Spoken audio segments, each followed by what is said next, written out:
رسول پاک صلی اللہ تعالیٰ علیہ وسلم نے حضرت عمر سے کہا عمر اٹھو اور ان کا جواب دو. یہ جواب دینا عمر ابن خطاب کی سنت ہے.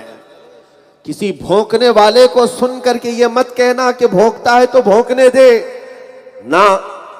میرے آقا صلی اللہ تعالیٰ علیہ وسلم نے حضرت عمر کو حکم دیا کہ بھونکنے والوں کا جواب دو. ان لوگوں نے یہ افواہ پھیلائی تھی کہ سب ختم ہو گئے. حضرت عمر پہاڑ پر کھڑے ہو گئے, کہا او ظالموں سنو, محمد بھی زندہ ہے, ابو بکر بھی زندہ ہے, عمر بھی زندہ ہے, اور تمہاری آنکھوں میں چبھتے بھی رہیں گے اور دلوں میں گڑتے بھی رہیں گے. یہ اس لیے میں عرض کرتا ہوں میرے عزیزو, جواب دینا ہمارا فرض ہے. ہم چھیڑتے نہیں اور چھیڑے تو چھوڑتے بھی نہیں. اس بات پر ہم, بلکہ پوری دنیا چلتی ہے, پوری دنیا یہ چلتی ہے. آج مجھے سننے کے لیے جتنے مومنین کا یہاں پر مجمع ہے, ظاہر سی بات ہے بہت سارے دوسرے لوگ بھی سننا چاہتے ہیں, ہم سب کو سنانا بھی چاہتے ہیں. اس لیے کہ یہ بہتر موقع ہوتا ہے کہ میں اپنے نبی پاک صلی اللہ علیہ وسلم کے اخلاق بتاؤں. بے شک جب ساری دنیا ہماری طرف دیکھ رہی ہے تو سنو کان کھول کر کے.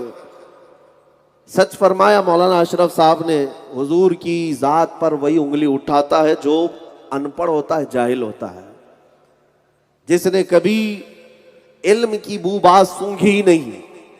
اور دوسرا سب سے بڑا فارمولہ یہ ہے, حضور کی شان میں وہ انگلی اٹھاتا ہے جس کی ماں بدکار ہوتی ہے, جو زنا سے پیدا ہوتا ہے, جو حلال ہی نہیں ہوتا. یہ قرآن کا فارمولہ ہے, قرآن میں فرمایا گیا. تو اس کیٹیگری میں جتنے آتے ہیں وہ تو آج بھی نظر آ رہے ہیں, چیخ چیخ کر کے بتاتے ہیں لوگوں دیکھو ہم حلالی نہیں ہیں. لوگوں کو بتاتے ہیں دیکھو لوگوں ہم حلال طریقے سے دنیا میں نہیں آئے. سوشل میڈیا کے ذریعے سے, دوسرے ذریعوں سے ہر بچہ ہمارا جان چکا ہے الحمدللہ. ایک بات یاد رکھیں, قرآن میں اللہ نے فرمایا, وہی آیت میں نے تلاوت کی, اللہ فرماتا انا کفیناک المستہزئین, اے محبوب جتنے لوگ مذاق اڑاتے ہیں آپ کا ان سب کے لیے میں تنہا کافی ہوں. اللہ فرما رہا ہے ہم سب کے لیے کافی ہیں, اور جس کے لیے اللہ کافی ہو جائے اس کا کوئی ٹھکانہ نہیں. ایک حدیث آپ نے سنی تھی, حضور پاک صلی اللہ علیہ وسلم فرماتے, یہ حدیث قدسی ہے, اللہ فرماتا ہے من عادی لی ولیا فقد آذنتہ بالحرب, جو کسی میرے ولی سے دشمنی کرتا ہے, ولی کی بات ہے نبی کی نہیں, ولی سے, اللہ فرماتا ہے جو میرے ولی سے دشمنی کرتا ہے میں اس کو اپنے ساتھ جنگ کا اعلان کرتا ہوں. اللہ فرما رہا ہے میں اپنے ساتھ اس سے جنگ کا اعلان کرتا ہوں. جب اللہ کے ایک ولی سے دشمنی کرنے پر اللہ جنگ کا اعلان کرتا ہے تو پھر نبی سے دشمنی کا حال کیا ہو سکتا ہے, اور وہ بھی نبی الانبیاء سے دشمنی, سید الانبیاء سے, جس کے قدموں کی برکت سے سب کو ولایت ملی ہو, سارے اولیاء کو.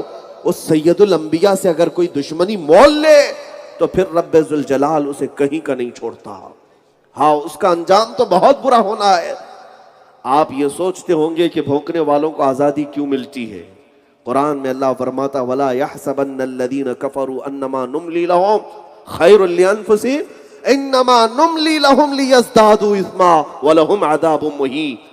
یہ گستاخ یہ نہ سمجھیں کہ ان کو جو ڈھیل ملی ہے وہ اس لیے کہ وہ اچھا کر رہے ہیں, بلکہ مولا فرماتا ہے اس لیے ہم نے انہیں ڈھیل دے رکھی ہے تاکہ وہ اور گناہ کر لیں, اور کر لیں.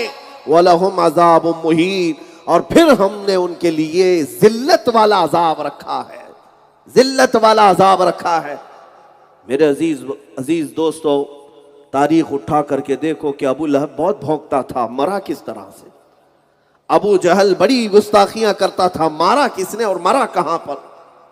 ان گستاخوں کی ایک لمبی فہرست ہے, سب ذلت کے ساتھ دنیا سے گئے. وہ ابو لہب جو کہتا تھا حضور کو کہ تمہارے ہاتھ ٹوٹ جائیں, تمہارے ہاتھ برباد ہو جائیں, رب تبارک و تعالیٰ نے میں نے نبی کی طرف سے دفاع کیا, تبت یدا ابی لہب, نبی کے نہیں ابو لہب کے ہاتھ برباد ہو جائے. اور اللہ رب العزت کی جب مار پڑتی ہے تو جانتے ہوا کیا, ابو لہب کو ایک ایسی بیماری گھر کر گئی اس کے گلے میں کیڑے پڑے اور وہ کیڑے اس قدر سخت ہو گئے کہ جسم کے اندر پوری بدبو اور جسم سڑنے لگا، اسی میں اس کی موت۔ اور عرب والوں کا یہ رواج تھا، جب اس طرح کے کوڑ کی یا ایسی بیماری سے کوئی مرتا تھا تو اسے دفن بھی نہیں کرتے تھے، دفن نہیں کیا جاتا۔ ابو لہب کے سگے بیٹے یا اس کے جو